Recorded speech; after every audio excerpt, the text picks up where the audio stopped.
Sa mga update na lumabas, kabado ang karamihan sa mga netizens na ito yung bagong grupo for upcoming nomination.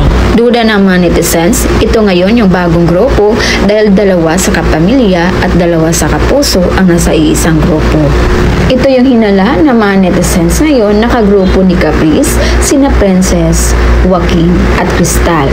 While kina Ashley naman ay sina Anton, Carmel at si Miguel. And kina Sofia naman ay si Clifford, si Riv at si Lela. While kina Heath, si Lee, Inigo, and si Fred.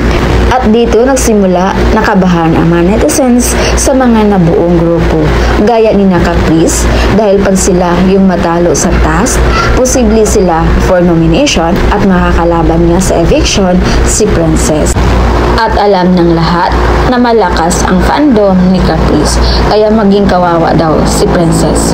Pero duda ng iba or vice versa, maging kawawa din si Caprice dahil minsan ang napatunayan ni Princess na may malakas din siyang fandom gaya nung first eviction na nasave siya laban kay Winona. Sa grupo naman ni Ashley, pag sila naman yung natalo sa task at maging nominado, makakalaban ni Ashley at Miguel, sina Anton at Carmel. At alam ng lahat na malakas ang fandom ni Ashley at ni Miguel. So panigurado daw na ma-evict sina Anton at Carmel. Well, pag ang grupo naman ni Sofia ang matalo, sina Sofia at Clifford ang magkalaban, si Riv at si Lela naman. Ang lala ng laban ng grupo nito dahil si Clifford at si Lela ay malakas ang fanbase. So magiging kawawa sina Sofia at Riv. And lastly, makakalaban din ni Heath, si Lee, si Inigo naman at si Fred.